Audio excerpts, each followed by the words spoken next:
Previously on Gutter Trash. You're too good. So this girl's walking down the street in sweatpants, which means that she's given up on life. And clearly, the word printed on her ass is sloppy. Wow, that's kind of cool.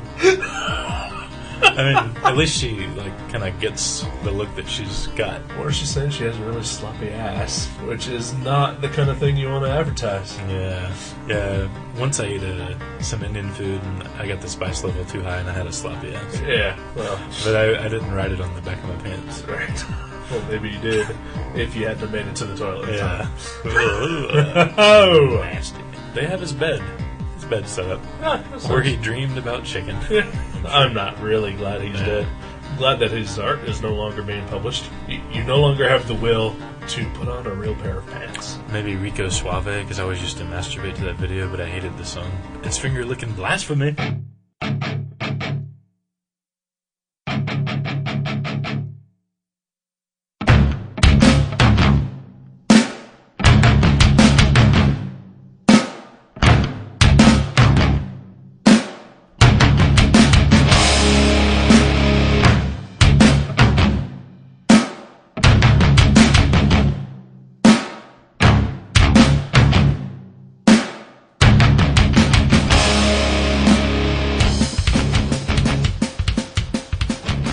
Hey ho, it's Gutter Trash, episode 22. The double deuce. This week's episode, we are reviewing Art Baltazar and Franco's Tiny Titans. Welcome to the Treehouse, trade paperback, published by DC Comics. Wow, you get it all in one breath. You get it all in one breath, that's pretty good. I know, it's killing me too. I'm asthmatic. I shouldn't do that. I couldn't do it either. Well, you're sick. I'm sick. Yeah. I got the cough. Yeah. Or as Scotty Young would say, the blicket. The blicket? Yes. Because, I don't know. Anyway, yeah, I figured we get over the intro for whatever we're supposed to review out of the way. Because we always have such a hard time getting back to it once we start the show. Because we just go off in myriad, Tangent World. Yeah. In Earth 7. Right. So now we can go off into any tangent and then just so this book that we read. Oh, okay. Without having to introduce That'll be a really smooth segue. It'll be a terrible segue. We'll be like, man, that was the worst french fries I've ever had. But anyway, this book that we're talking about. Right, yeah. That sort of thing. What were the worst french fries you've ever had? The worst french fries I've ever had. You know, I'd have to say I've had some really soggy McDonald's french fries. Those are almost the worst. Or really cold Wendy's french fries. Either one of those are terrible. Those are pretty... I dislike most fast food french fries. Uh-huh. I don't like McDonald's very much because they're usually just too salty or soggy. Yeah, soggy, yeah. Burger King is... just they're bland. I can't even imagine what their fries look like. I don't think I've ever had them. Avoid them at all possible costs. Wendy's are usually... They're like these flaccid, cold nothings that have no salt on them. But if they are fresh, Wendy's has amazing fries. They can occasionally have a good fry. But, I mean, I like fries from, a regular restaurant. You order a burger and fries, they make them there. Uh-huh. Or pretend to make them there. Right. They're good. I like steak fries, the giant ones. Steak fries are awesome. Those are the best, I think. Or close second, shoestring fries, like Steak and Shake's cheese fries. Yeah, I don't like those too well. I love those. But I'm a big cheese fries fan. That's all I ate. Seriously, I'm not kidding. In high school, for 2 years, that's all I ate every day for lunch was a thing of cheese fries. You know what I really love is crinkle cut. Oh, yeah. White Castle, which is no longer near us here anymore. They used to have, when you could get them fresh, the best crinkle cut fries around. There's microwave magic fries I told you about were crinkle cut. Yeah. Yeah, those are good. I also like a good chili fry. Chili cheese fries. So I've never had chili cheese fries. I don't eat chili. Well, yeah. I'm sure someone could make it with vegetarian chili. Yeah. Actually, Christopher's could probably do it. Because they have vegetarian chili. Yeah, but their vegetarian chili is god-awful looking. No, it was good. It's got like chunks of squash and crap in it. It's like an autumn chili. It's like a stew. It's not a chili. Oh. My mom has made vegetarian chili, and she used like the whatever the fake meat that they make, like soy protein, TVP or something. Yeah. She used that in the place of the beef, and it was pretty much exactly like the chili that she usually makes. If she ever makes some, have her save me a little dollop of it. I don't know that she will, but I can pass along the request. Yeah, awesome. Yeah. Yes. So I moved since the last time we did a show. Where? I moved to the east side. The east side of Dayton? Of Dayton. Or of Kettering? Of Dayton. Kettering's the south side of Dayton. Did you move to the east side? I guess you did. Yeah. I've lived there. I mean, not at the same house, but I've lived in that area. In that same 2-block radius 2 different times over the years. But I remember one of the houses that you lived in there was near Donato's, wasn't it? Yeah. Yeah. I live on the same street, actually, as that. Really? But on the other side of Wyoming now. Okay.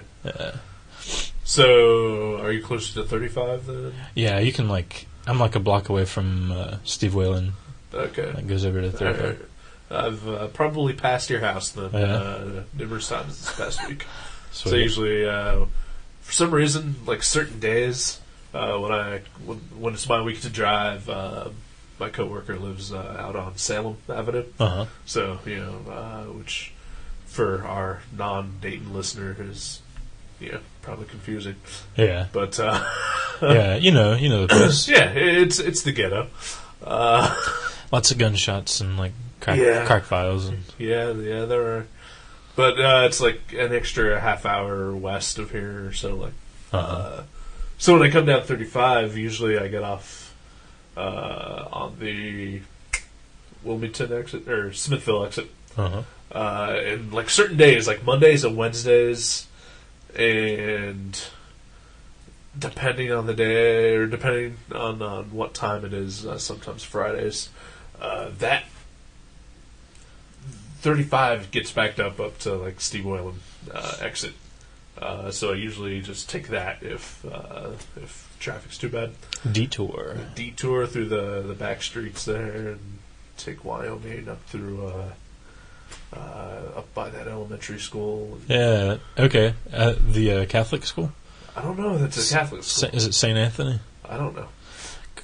Or you're talking about Cleveland Elementary? Yes. Okay. Yeah, I live right by Cleveland. Okay. Yeah, right behind that. Yeah, because they're the Wyoming apartment complexes back there. Yeah. And the school is right in front of that. Yeah. Yeah, I take that side street and I go all the way down to Wayne. And okay. Well, yeah, you know exactly where I live. Yeah. I'll draw you a little map, but you'll be like, oh yeah. Why don't you tell the listener your address? Oh yeah. Yeah, come on over. Come on over. There's a party Friday. Yeah. You're all invited. Today's Friday. Yeah. Yeah, so you're that's not going to be there. Well, that's what I'm telling them. Oh, okay. My roommates will have to deal with it. I'm not going to say anything. You're going to talk about the Watchmen? The Watchmen came out since we last did the show. Yeah. And yeah, we're done. Yeah. Every single comic book podcast has already talked about it and had their own thing. And the only thing I will say, I do want to say this. I really think that would make a really great comic book. They should make that movie into a comic. That's really what? No, I mean, I thought it just sort of had the feel, the story, and the characters, kind of superhero-ish, sort of. And, the feel of it, I was like, this would translate really well to a comic book. I really do. I think it would be good. I don't know what's going on. I don't know. I'm having a stroke. I think I saw Dave Gibbons' name attached to it, and I was like, that guy draws comics. Maybe he should even draw it. Oh. And I was trying to think who could write it. And I was looking in the credits to see if any comic book writers' names are in the credits. Didn't see any. So maybe it shouldn't. Maybe it should just stay a movie. Yeah. I think if they tried to make it into a comic, the director would probably just, have nothing to do with it. Oh, you mean like when the book came out, he would say, I don't want anything to do with this. Really? Pay someone else my share of the money. Huh. And don't put my name on it. Who would do that? He wouldn't do that. Zack Snyder? Jerks would do that. Okay. That's Okay. jerks. Well, Zack Snyder's no jerk. So. No, he's not. He directed Dawn of the Dead, which I love. That was good. In all seriousness, I'd have to say that's probably my favorite movie he's done so far. Dawn of the Dead? Dawn of the Dead. Really? Because okay, we're going to talk about the Watchmen, I guess. Oh, all right.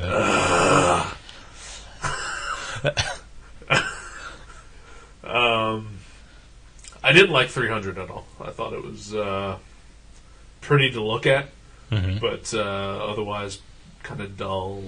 And I honestly would have probably left about 2/3 of the way into the movie if I wasn't with a bunch of people, because I was just really bored. Yeah.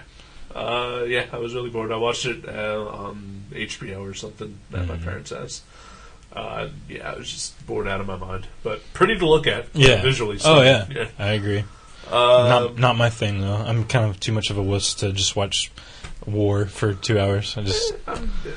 Well, the thing is, like, I'll watch war. Just make it exciting. Mm-hmm. And I wasn't excited at all. Even during the action scenes. Watchmen was definitely better than that. Mm-hmm. But Dawn of the Dead, okay. I don't have very many problems with the Watchmen movie. Mm-hmm. But the problems one of the main problems I did have is the fact that it's very, can you hear that? Yes, like a motorcycle? Yeah. Or a lawnmower, I'm not sure. I think it was a motorcycle. Anyway. What the fuck was I saying? The problem you did have. The problem I did have with the movie is that the stylistic approach that he took to it was one that you've seen in like a ton of action movies, which I don't think is necessary for the Watchmen. Like a little Matrix-y kind of. Like a lot of slow-mo and bullet time and shit like that. You don't need that in this movie. They should have button time when the button's falling. I think there was. Yeah. Because it fell in slow-mo. Exactly. But Dawn of the Dead didn't have any of that and still told an effective story. And, I mean, even the first time that I saw it, I jumped a few times because it did what it was supposed to do. Like the little girl at the beginning. Yeah. And it was still visually distinctive enough to say that, okay, he's got like a nice style without being overtly whatever the hell 300 was and, now Watchmen. Right. And the best parts in the Watchmen are the very restrained parts of it. Right. The non-action-y. Yeah. The character oh, geez. I can't think of any words because my brain's sick. The characterization, like the elements of their backstory. And plus, I really like the soundtrack in Dawn of the Dead. Like the, Down with the Sickness, Richard Cheese style. And the Johnny Cash opening. Oh, yeah. And again, in Watchmen, I thought, what a great soundtrack because it's kind of like one of those 60s war movies, sort of. Right. Like a Vietnam movie with that era of music, like Paul Simon, and then but it's like a it's tagged as a superhero movie. I mean, a lot of people at my work, they're like, "Man, I'm gonna take my son. He loved the Hulk. He loved Iron Man, and he's 6. We're gonna go see the Watchmen." And I'm like, no, it's not a superhero action movie, sir. Okay, I'm glad that you've brought this up. I've read a few reviews online that basically people have like freaked out in the middle of the showing because they brought their kids and they like, stormed out of the theater. This actually really ties in to what I wanted to talk about with the book. Because the book we're reviewing today is definitely a children's comic. Yeah. and like I said, the people taking their kids to see the Watchmen because they just think it's a superhero movie. Yeah, he liked Spider-Man. Right. He'll love it. My biggest problem that I'm having in this time frame is that I think mainstream America thinks that all children are retarded. Mm-hmm. Right. Every single one of them. And that they need to be coddled and overprotected and shielded from everything in the world that could, even in the slightest bit, possibly warp them. Oh, see, I don't think kids should see The Watchmen. I really don't. Like 6-year-old kids? Yeah, why not? Kids Kids are a lot smarter than anyone ever gives them credit for, and they get so much that nobody even ever fucking realizes. Think back to when you were a kid. That's true. I did see Look Who's Talking, and that kid really knew what was going on. Fuck that. All right, I'm being serious here. Well, I'm thinking, there's like rape, and there's like arms being sawed off. That's pretty dark. Okay, first of all, I can understand if you're like, oh, I don't want my kid to see that. But do a little bit of fucking research before you see the movie to figure out what it's about before you drag your kids along to see it. Well, oh, go ahead. I'm sorry. Yeah. But then, if also know that, can my kid handle this? Right. My mom let me watch Nightmare on Elm Street when I was like 4 or 5 years old. Mine too, but look at us, seriously. Yeah, we're fine. Yeah, we're fucked up. No, we're fucked up in other ways. Okay. So that had nothing to do with our social problems? No. Well, I watched horror movies when I was a kid. Yeah. But I don't know. I think I don't think every kid should just watch, Disney until they're 14. Don't get me wrong. But I just think this one was a little too dark. Like, there was a guy in my work, and he had his son with him. Seriously, he couldn't have been, he was like 4, 5, 6 the most. Right. And he was like, yeah, we were going to go see Friday the 13th, but we changed our mind. We're going to go see The Watchmen because we thought Friday the 13th might be a little too dark for him. Right. And I was like, well... They're probably better off seeing Friday the 13th. Okay. It may sound like I'm backtracking here, but I do kind of agree a little bit that kids shouldn't see Watchmen, but not because of the content of it, but because of the themes. How deep the story is. Right. They'll just get a little bored and lost. Right. They're not going to understand it. Yeah, they're going to get bored because there's not going to be enough of the superhero-y chopsaki. But they could watch Jason hack somebody up for an hour and they're fine. Yeah. I would have loved The Watchmen when I was 6. Don't get me wrong. I loved it. I would have asked my mom for a Silk Spectre action figure. I wouldn't be sure exactly why I wanted it, but I would know that I wanted it. Yeah. And I would have loved both of those movies, I'm sure. I haven't seen the new Friday the 13th. It looks so terrible, but I'm sure I would love that too because it's just sex and violence. Right. But that's the thing with Friday the 13th. It's such a simple base thing. Take your kids to it if you want. I'm sure they could follow it. They could follow it. They could follow it perfectly, and as long as that both the parent and the kid understand, that it's just a movie, right? And that Jason's not really going to come and get them, and also this, bouncing around. I think horror movies in general, probably really better suited for kids. When was the last time you were scared at a movie? Actually, there's 2 horror movies that still scare me, and it's The Shining and the first Hellraiser. But other than that, and that's probably just because I remember being shit scared when I was a kid. Right. But it's been a while. Right. 30 and 31-year-old Eric and Jason don't get scared by horror movies anymore. Right. But 6-year-old Eric and Jason probably scared by a horror movie. And that's what the horror movie is supposed to do. Right. So, if you know that your kid's going to handle stuff like that, go for it. Mm-hmm. They don't need to be talked down to. And oh man, that's a tough one. I agree that kids aren't dumb, or at least as dumb, and they don't need to be as sheltered. But right, I do agree with you that maybe Watchmen isn't the best thing because it is such a complex story. Right. That's the only reason that I would not take a kid to see The Watchmen. Really? Yeah. So, like, the arm's been hacked off for the rape scene? I don't know. Well, in the movie, the rape scene is... I mean, it's not gratuitous. It's not the beating afterwards. It's not like you're watching Irreversible with your kid. Right, yeah. But still. I don't know. That's a tough call. I mean, it would just be an uncomfortable, like, on the ride home, like, what was the comedian doing, Mommy? Yeah. You know, like, he was raping that lady. I mean, you know, that's kind of... Yeah. But then it also goes on to the parents, you know, totally at their feet. You didn't do any goddamn research about the movie that you're taking your kid to see? Yeah. You know, then it's your fucking fault. Yeah, like the guy at my work, I mean, we talked seriously, like, to two different guys that they were on their way to take their little kid to see The Watchmen. And the one I talked to, I was like, yeah, I mean, it's pretty dark, you know, you might want to kind of check it out. You know, I was like, there's like a lot of sex and violence, and he goes, "Oh, really?" Like he had no idea. Like I'm like, you knew it was rated R, right? I mean, duh. Yeah. You know, that's why they do a rating system. Yeah. You know, you're a parent, you should know this. Yeah.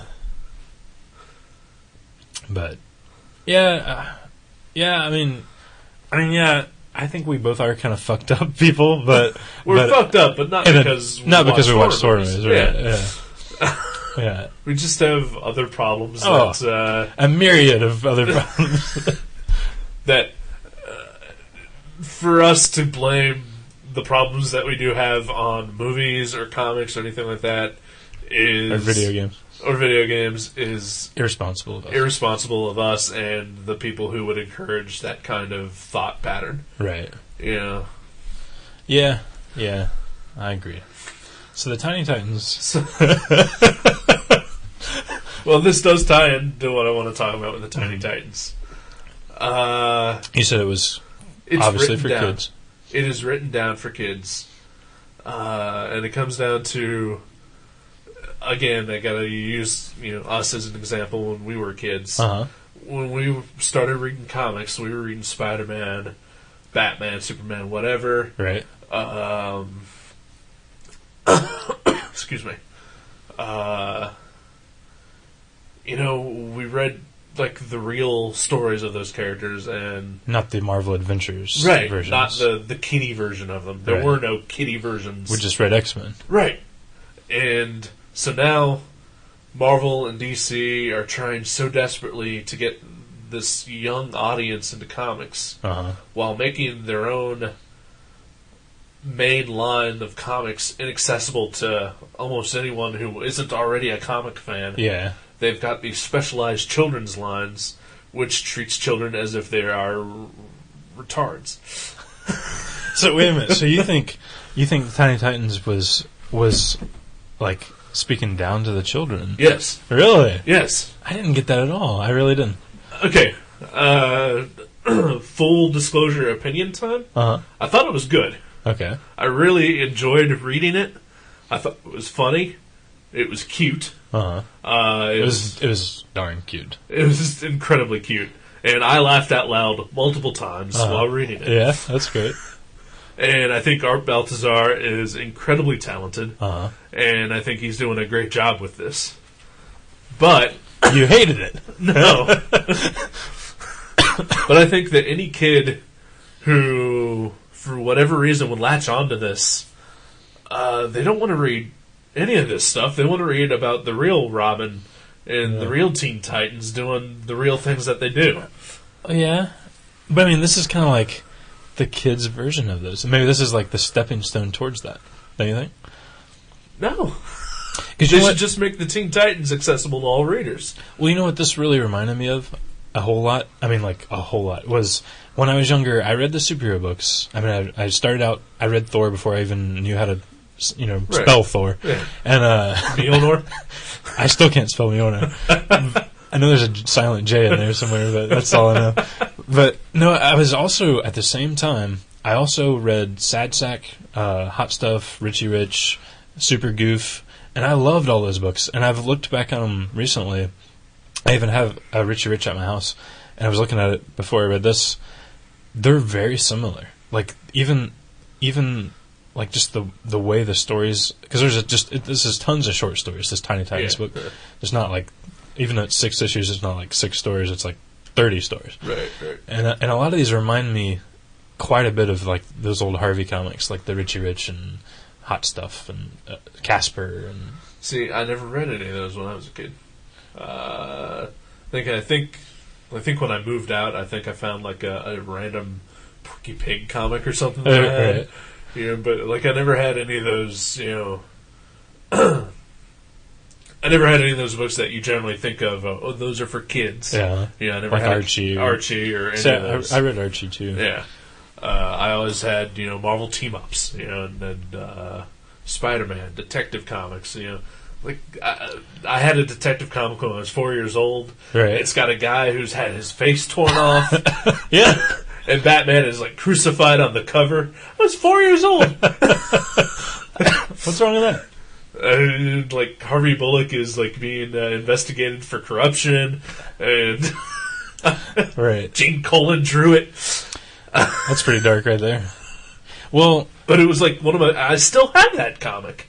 Well, somewhere. I think that's the positive thing about this book. I really didn't. I mean, I see where you're coming from, because it's a little more. It's not very convoluted plot wise. I mean, it's pretty simple. Right. But I think even when I was a kid, I would like sometimes be in the mood to read Richie Rich. Sometimes I'd be in the mood to read Wolverine. Right. And I think I just would go back and forth. And I really never did. I never got to the point where I was like, this Richie Rich comic is just dumb. Why the fuck am I reading this? Right. Like, I never got to that point. I just eventually, kind of stopped reading them, like when I was probably like 10 or 12 or whatever. Right. But it wasn't like a conscious thing that you decided. Yeah, it wasn't like I'm now too old for this crap, Right. Or like I realized that it was, talking down to me. And I think it's like now, like sometimes I feel like, watching an Alfred Hitchcock or Stanley Kubrick movie, sometimes I want to watch Super Troopers, Right. Like, well, yeah, I'm not saying that, the variety is bad right. by any means, but I'm just saying that this book, you have something that is clearly targeted for one audience, and while a broader audience may be able to appreciate what that is, the target audience is being just kind of petted on the head, like, here's patronized. Here's how to read this. Yeah. I mean, I can agree with that. It's the majority of it is, just like cutie kid stuff, but I think there's enough like references to. I mean, there's even some references to DC continuity things that I didn't get. Like, I could just tell, like I had no idea that the Blue Beetle talks to his backpack. I didn't know that. Right. I didn't know that Trigon was who's Raven's dad, or Rose was Deathstroke's daughter, right? Oh yeah, we should mention Trigon and Deathstroke the Terminator and Dr. Light are teachers at the elementary school that the Tiny Titans go to, which that was awesome. Dr. Light the rapist? Well, they don't mention the rapist. And then they don't mention, like at the end you see like a team roster and there's like all 3 Robins, they're all alive. I'm like, wait a minute. Alright, going back to Dr. Light the rapist. Uh-huh. By the way, this is probably the filthiest episode about a kid's book that has ever been podcast. Probably. Well, that's because this one has a rapist in it. True. Okay. Part of my problem with this book is also not even dealing with this book, it's dealing with DC continuity. Uh-huh. Because if a kid wanted to take that stepping stone and find out what's going on in the real Teen Titans book, they got to deal with Dr. Light the rapist. Right. And DC has gone out of their way to make their books inaccessible to anyone who hasn't been reading for 10 years. That is strange that they would choose him to be the science teacher. I mean, you've got like the Mirror Master, you've got Mr. Freeze would have been a good science teacher, I think. Yeah. Lex Luthor? Lex Luthor, yeah. He could have been the principal, I think. That would have been good. Yeah. But, yeah, that is strange. Like, Solomon Grundy would make a good phys ed teacher, I think. Yeah. Like with a whistle around his neck, Maybe a hoodie, like a black hoodie. But I'm just saying that, there's such a disparate, jump between what this book offers and what the main DC universe offers. Like the next step up that ladder is right. pretty big. Yeah, and that's why they should. Okay, Robert Kirkman's manifesto. Oh yes, you're being quite discursive right now. Yeah. We learned a word. Yeah, we learned a new word. Hey! Thank you, Marion Headley.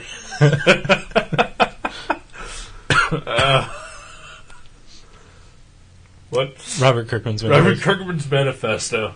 In it, he talks about how Marvel and DC should try to aim their books for a more for a younger audience, while the creator-owned books should be for a more mature audience, people our age.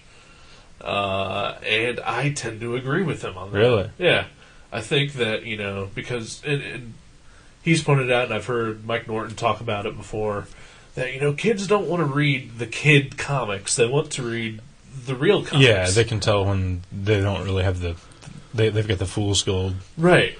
And so I think that, like the mainline DC books should be, and it's not about dumbing down those books, it's just toning down. Uh-huh. Don't make Dr. Lake the guy who raped Sue Dibney.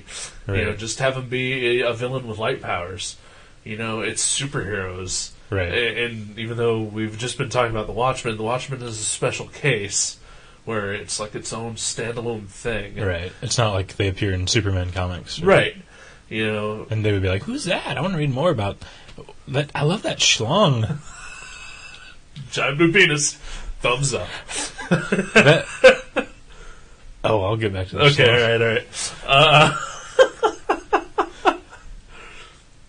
But the Watchmen is deliberately a deconstructive superhero piece with mature themes and scenes and everything else, but the kitchen sink in that. Right. So obviously not for kids. Mm-hmm. But there's nothing stopping Superman or Action Comics or Batman or the Teen Titans or anything from being accessible to all ages. Right. Yeah, I agree. For the most part, I think any Superman, Spider-Man comic you can pretty much pick up for your kid without having to worry about that. You should be able to. Unless it's the one Kevin Smith wrote, or who wasn't there a Spider-Man Black Cat series where Spider-Man's like throwing around expletives or something? I don't know. I don't think he did that, but it's. I'm pretty sure he said something really like un-Spider-Man-ish. I'm sure he did, because Kevin Smith is not a good comic book writer. He's got a potty mouth. Yes, and that too. We don't condone that shit on this show, man. Fuck that. Yeah, what a dickhead. Clean. That's why our iTunes... That is a terrible joke. Wow. Yeah, our iTunes tag is not explicit. Is it? No, it's explicit. Okay. But no, yeah, Kevin Smith aside. Any comic featuring any of those characters that we all know and love should be accessible to everyone. Even the kids that Tiny Titans is targeted to. That's a tough one, because I really do like I like some of the Batman black and white stories. Those are a little darker. Like Dark Knight Returns, pretty dark. Yeah. And there's nothing wrong with having, the dark books, but set them aside from the main ones. Batman Black and White is a miniseries. Dark Knight was a miniseries. It wasn't just like Detective Number 684. Right. Going back to the Frank Miller Batman Year One was in the Batman comics, but it's also not as dark as The Dark Knight by any means. Right. And it is readable by everyone. Mm-hmm. And there's maybe things, it goes back to, maybe the content or the themes and the complexity of the story is more than a child can handle. But there's nothing in it that is offensive. Right. See, I can definitely remember reading stuff of my brother's, even when I was around 10. Right. Like superhero stuff. Not just like sneaking into his room. Right. I did sneak into his room and read Howard Chaykin, like, sex books when I was, like, 10 years old. But Black Kiss. Black Kiss was one of them. I think I Want to Be Your Dog was one of them. I don't know if that was Chaykin or not. But anyway. But yeah, I do remember reading some Batman stories. Like, I read his either Son of the Demon or Bride of the Demon hardcover when I was pretty young, and I read the whole thing. I made it through it, but I remember there was like a few pages where I was like, I don't understand anything. Right. I don't know what's going on here.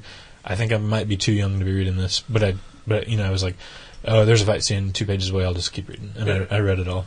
I read like X-Men, God Loves, Man Kills. When I was like 9 years old. Right. A pretty dark X-Men story. Yeah. Full of deep social commentary. Right.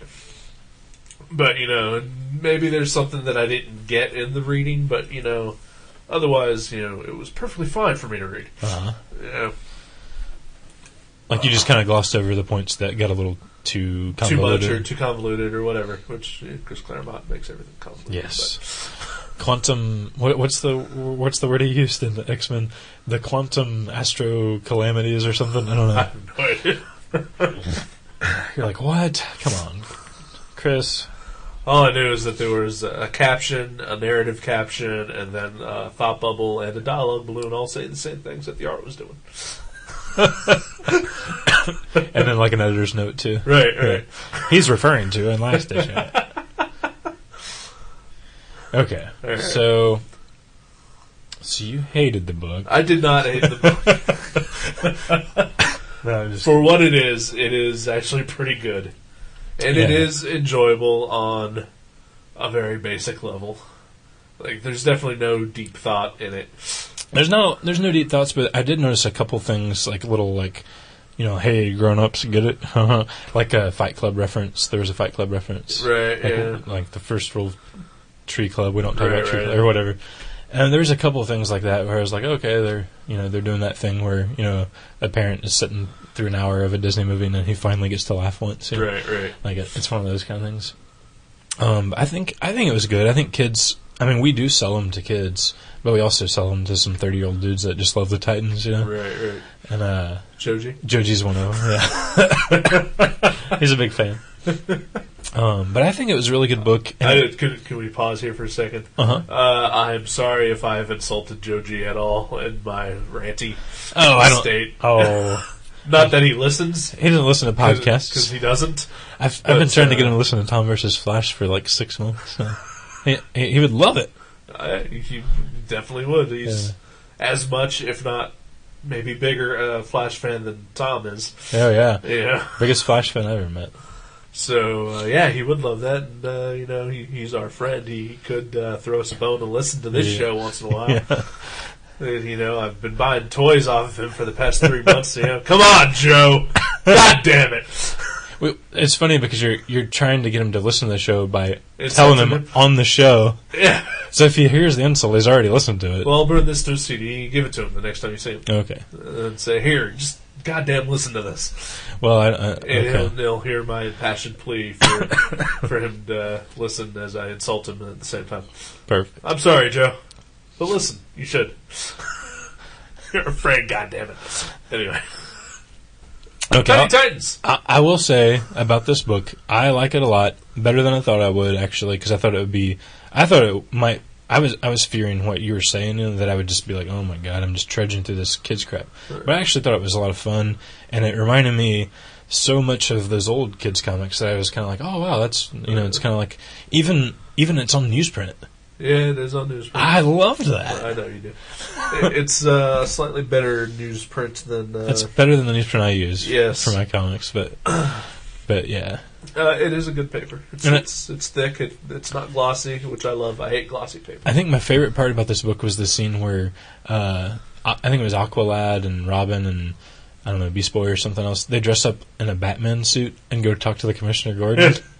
And they have a penguin like from Batman Returns that they've captured, and they have it as the head, and he's like just squawking, and it's just like one of those old kids books where like the character's just squawking and it has a bird's face, but they're like, "Are you sick, Batman? You sound like you're sick." I did like that. That was great. Okay. Oh, and I love too. Oh, this. I'm sorry. I interrupted you. I'm sorry. Like the beginning to every story has like a little frontispiece or whatever they call this. Yeah. And it reminded me of like Muppet Babies or Peanuts, where you don't see the adult's head. Right. It was like, but you clearly know what it is. It was like Aquaman from the chest down talking to Aqualad, or like you see Batman occasionally, but he's completely, totally covered in shadow. Yeah. Like even if he's like it's broad daylight and he's like in the convertible Batmobile. Yeah, like he picks up Robin from school and he whips his horn and Robin comes and gets him. That's great. I liked that a lot. I liked Alfred in the book. Alfred was cool. Yeah. I really liked Deathstroke the Terminator. I like that. I liked his plaid suit coat.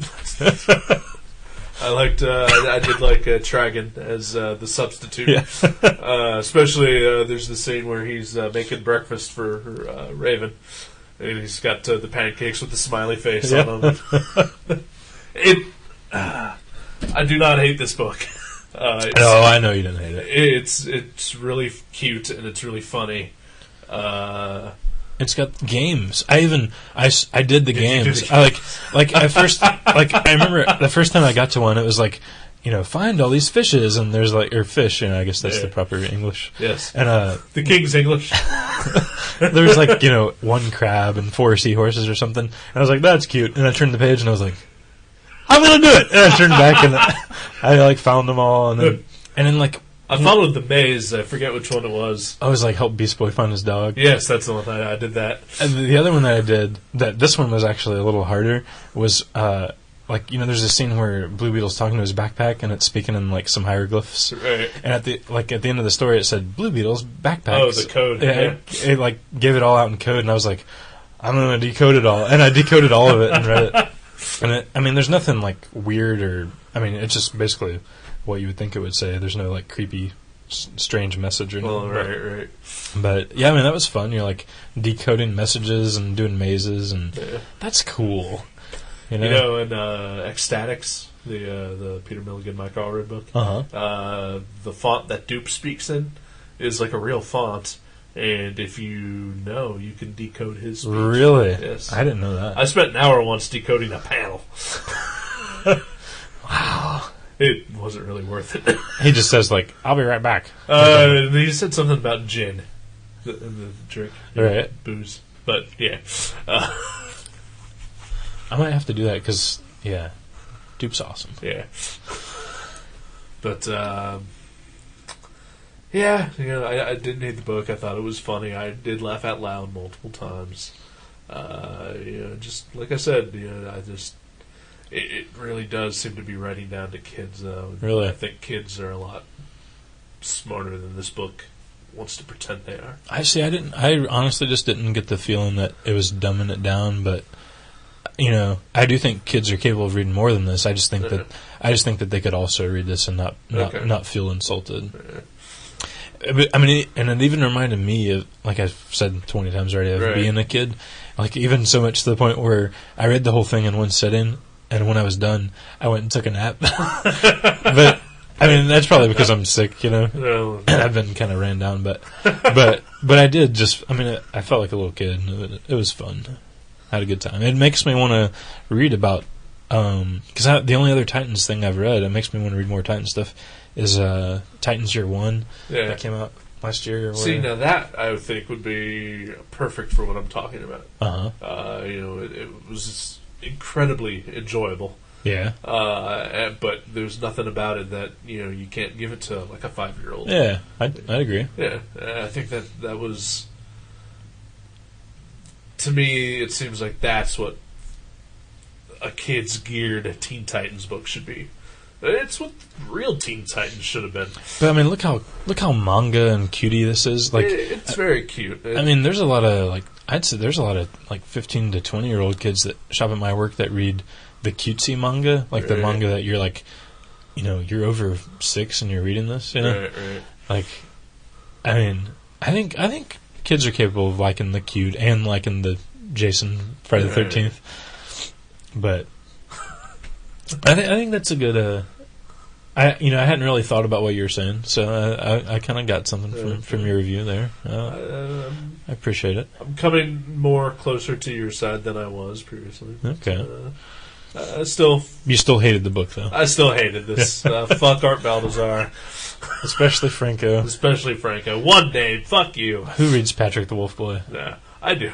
Oh, yeah. No, actually, one of my ex-girlfriends bought me like an issue or two of Patrick the Wolf Boy, and she's like, "You'll really like it," and I really did. But apparently not enough to follow any further with it. Yeah, like as long as they're free, I really like. I'll keep reading. I will read anything that's free.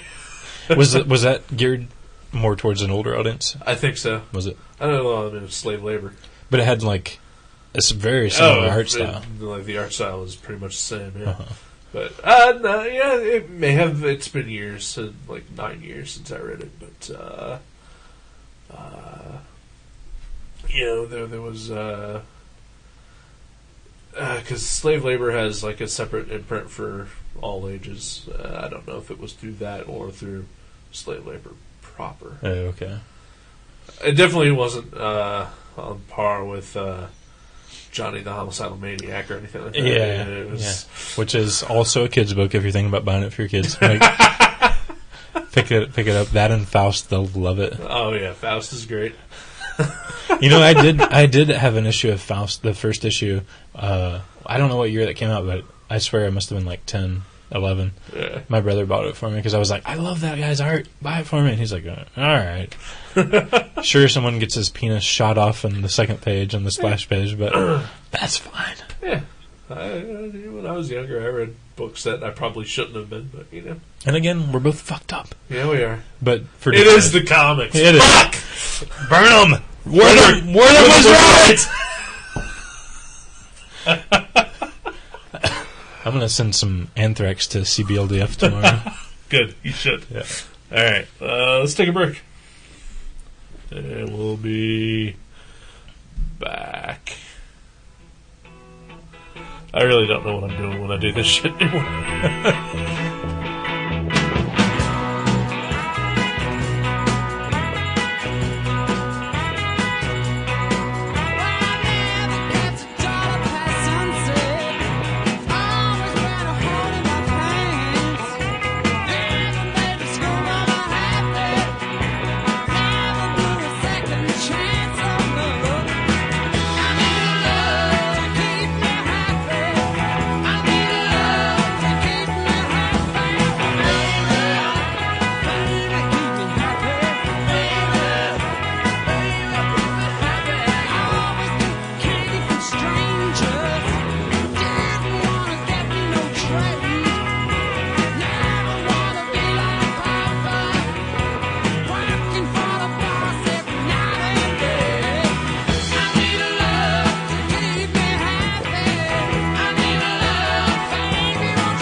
There is a lot of cock in my bathroom.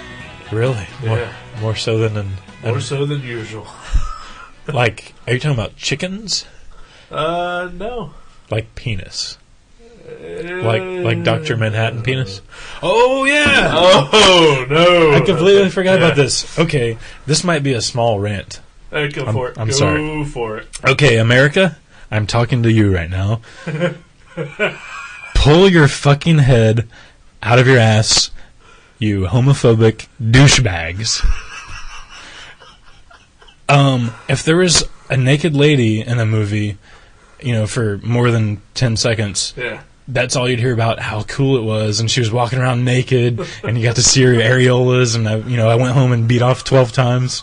But you see Dr. Manhattan's blue schlong, and then you come in my comic book store and you say, I mean, that movie was okay, but that was weird when you saw that guy's penis. I mean, what the hell? I didn't know I was watching a porno movie. And then you're like, what grade are you in? Like, it wasn't a porno movie. He's an alien with superpowers. If I was an alien, or if I had superpowers, I would walk around buck naked all the time. He's got both. He's not an alien. But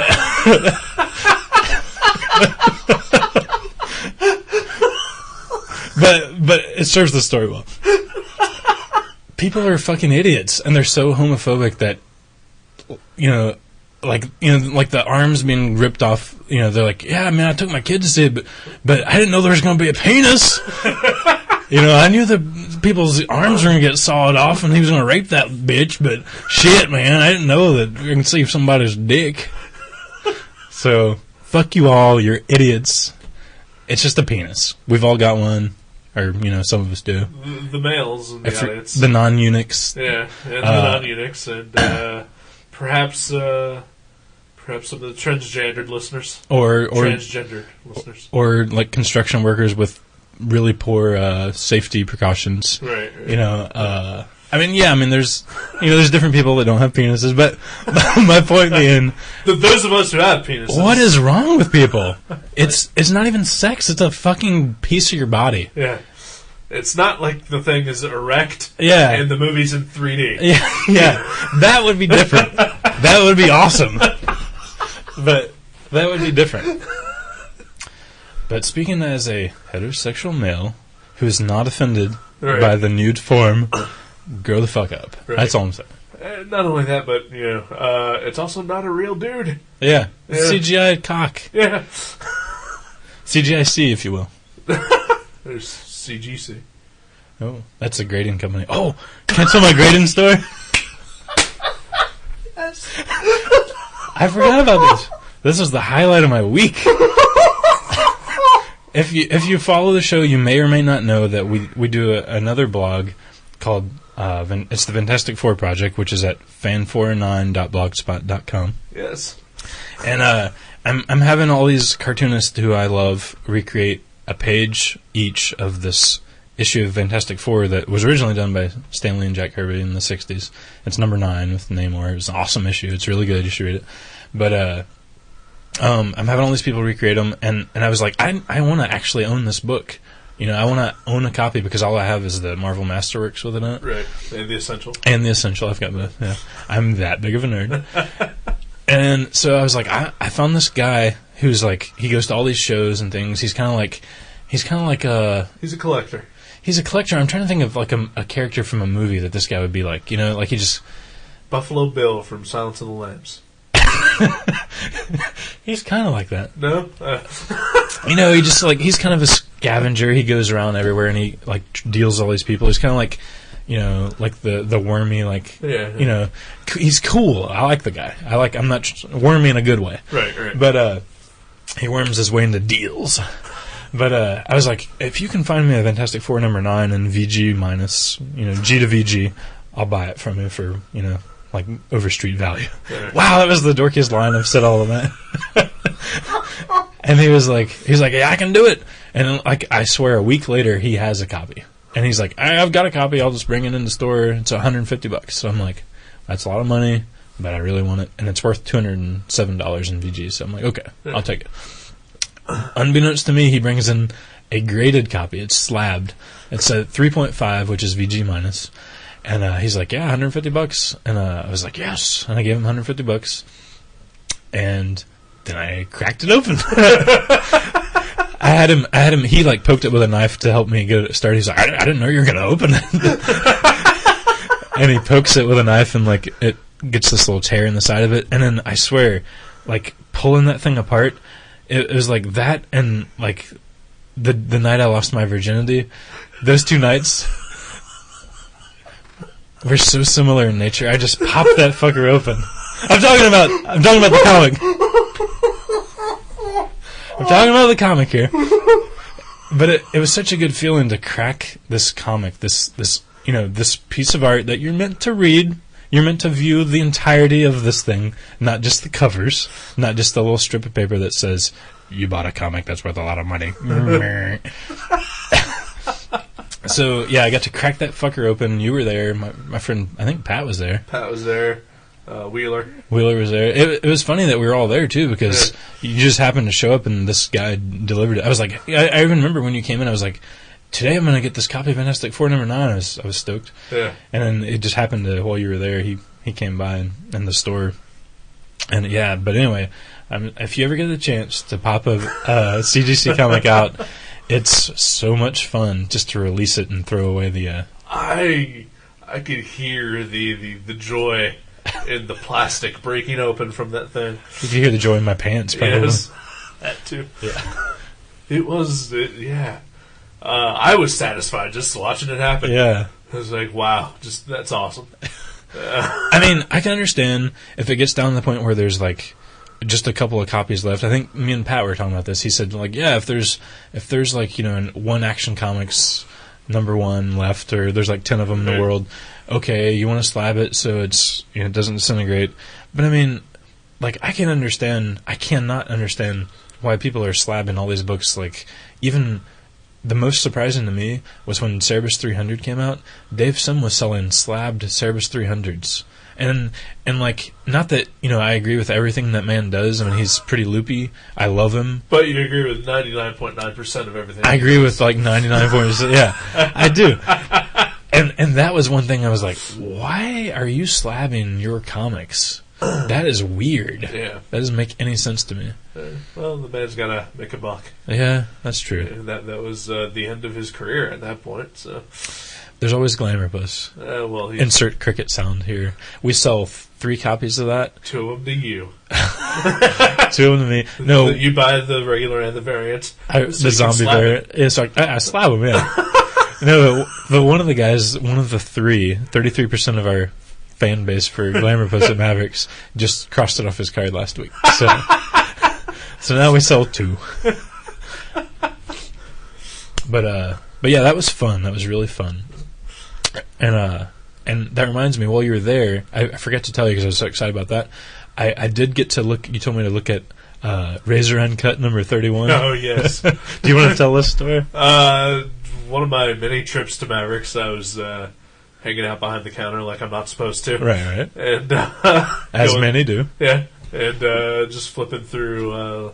You guys have like stacks of crap comics everywhere in that fucking place. Oh, yeah. So I was just going through one of them, and I found, like, you had, like, 17 issues of Razor. Random, just, like, non-sequential issues of Razor. Right. Which, for the reader, if they don't remember or know, was a comic in the mid-90s. It was part of the Bad Girl craze. Oh, yeah, where their boobs are always hanging out, and they're always cutting somebody up. And this was possibly one of the worst. It was raunchy and like tried so hard to be dark and edgy. She was addicted to heroin and she liked to kill people with her razor blades, which is why she's called Razor. It's pretty deep. Yeah. Would you let your kids read that? Oh no, no, okay. Because it's crap. Exactly. Yeah, it was never drawn by anybody good. I don't believe. Well. This one issue I found was possibly the worst drawn one that I saw in the bunch. Uh-huh. By one Eric Powell yes. of the Goon fame. I flipped through it after you left. You were like, you have to look at this before you leave. It was like those books that weren't even like top tier crap image books. Yeah. It wasn't even like Rob Liefeld. It was like the guy that does, Strike File Force or something, Blood Force for image. What the fuck, man? It was awful. And I love Eric Powell. Oh, I yeah. really do. And I think he's a great artist now. Yeah. He gets the medal for most improved ever. Yeah, he went from so bad to so good. Yeah. Pretty fast, too. I can only hope that maybe he wasn't that bad, but he was just trying to emulate the style that was already in the book. Maybe that's why he was so bad, because he was drawing a style he wasn't accustomed to doing. Could be. But yeah, I'm sure like 6 years later, he was drawing Goon. Yeah, because 99 was when the Goon hit? Because this is the 10th anniversary, as it said on the latest issue. Oh, here's hoping for 10 more. Did you see the Bernie Wrightson sketch in the back of the newest Goon? Wow. That's great. So even that former crap we used to see all the time, it can occasionally spring out a diamond. It makes me wonder, like, what some of those guys are doing now. Right. Like, maybe some of them are doing awesome stuff. Yeah, could be. We never know. I mean, do we really want to, go through Youngblood Strike File and Google all those artists, though, and see what they're doing now? Not right now. No. Maybe later. Yeah. Maybe once I've had something to eat. But yeah, that was pretty amazing. Yeah, it was. All right. I wonder if he'll sign those at conventions. Oh, I don't know. I remember because 2 ex-girlfriends ago, she was a really big Brian Michael Bendis fan. And I had found this Malibu comic that he wrote back in like 94. Right. And I gave it to her, and she would go to conventions all the time, and she was so excited to take that piece of crap comic. Before he was, hell, this was even before he was doing Ultimate Spider-Man. She just really loved him from Powers and not Powers, Jinx and Goldfish. So she was like a huge fan of that, and this book was like Ultra Vixens or something like that. I don't know. It was part of the Malibu Ultra line. Yeah, the Protectors, Angels of Destruction. It was like it was their chick team. Like the band Vixen, only with superpowers. Kinda, yeah. But she was so excited to have this terrible, terrible comic that Bendis had written. And she was going to take it to a convention to have him sign. Did she do it? I can't not remember if she did or not. It's been so long ago. Mm-hmm. But I really think she did. The story works better if she did. Yeah. And he took her to lunch. Yes. And they became fast friends. It is cool to think of artists, having to squirm a little bit. Because, they get... I mean, not that comic artists are, superstars by any means, Right. As far as the different art forms go, they're pretty low in the... they're no Keith Richards, yeah. like, even if you're Jim Lee, But... it's kind of cool to think of them having to be humbled slightly by like, oh yeah, I used to suck. Yeah, like you take. It'd be like taking Jim Lee the copy of Alpha Flight that he was his first comic. Right. Yeah. Like, can you sign right under Sasquatch's elbow? That would be awesome. He's like, I'm developing video games now for. I'm the head of the department. Yeah, but here's Alpha Flight. Sign it, bitch. Yeah. Alright. One more rant before we try to wrap this up here. When I was at Mavericks the other day, I saw an Angel comic that had come out this week. The John Byrne one? You ruined it. Fuck. Oh, I mean, which one? Well, it was this comic that I just happened to flip through and noticed that it was drawn all in pencil in black and white, and oh my god, it was John Byrne, and it was actually good. Wow! I didn't know that he did that. Yes. I was just as shocked too. I'm sorry. It's alright. But no, I used to love Jean Byrne Jean Byrne? I used to love Jean Byrne. Dites-moi, Jean Byrne. When I was a kid. When you weren't jerking off to Friday 13th movies. Right. And Watchmen comics. Yeah. But, I think in at least like the past 15 years, the quality of his work is, I think Steep Nosedive is too tame for the level of droppage. But I was flipping through that, and it was just all pencils, and I was amazed about how it almost looked like classic Byrne. Yeah? I didn't flip through it, I just saw his name on the cover. I should give it a look if it's still there. We had one copy left today, so I'll check it out. Just for the novelty of seeing Burned pencils. Burned pencils, yeah. Which really, I'd like to say, just kind of backs up my belief that he should never ink himself. Yeah. Yeah. Many have said that. Yeah, yes. So, anyway, let's wrap this fucker up because I gotta eat. Okay. Let's see. I want to drink a beer. Movie.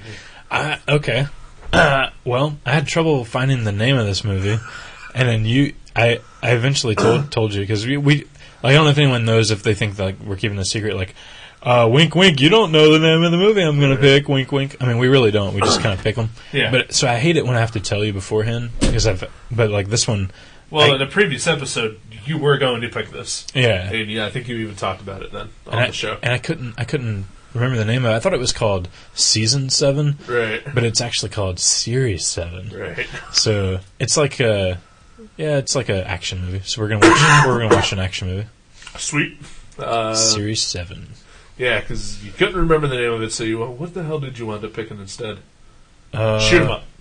Shoot 'em up, yeah. You kept trying to describe the movie to me, and I'd seen it once, but it's been like 5 years ago. Right. I just rented it and watched it once. So I did a little Google search. Yeah. And it wasn't easy, but it wasn't incredibly hard either. That Google, man, they're there for you. They are. No wonder they're so popular. Yeah. But I was able to figure it out and called you. And you're like, well, that's what I'm going to pick for the next movie. Yeah, I remember you called me at work just to tell me. Yeah. I was sad. I was like in the middle of a magic trade.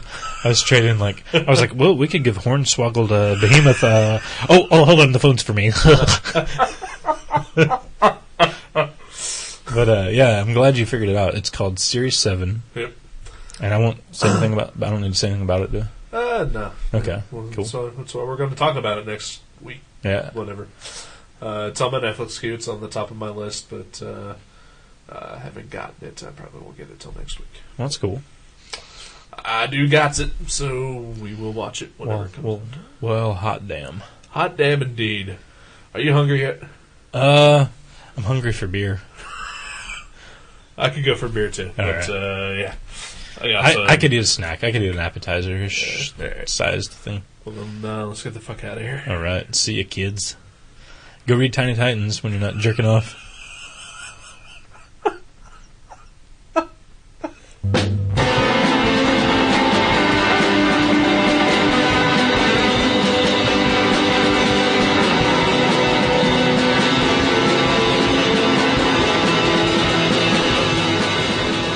Gutter Trash can be downloaded at www.guttertrash.net, iTunes, Podcast Alley, and Feedburner. You can also find us at myspace.com/guttertrash_net, seanborn.net, and buyerbewarecomics.blogspot.com. Contact us at eric@guttertrash.net or jason@guttertrash.net. Thank you for listening to Gutter Trash. We'll see you next time.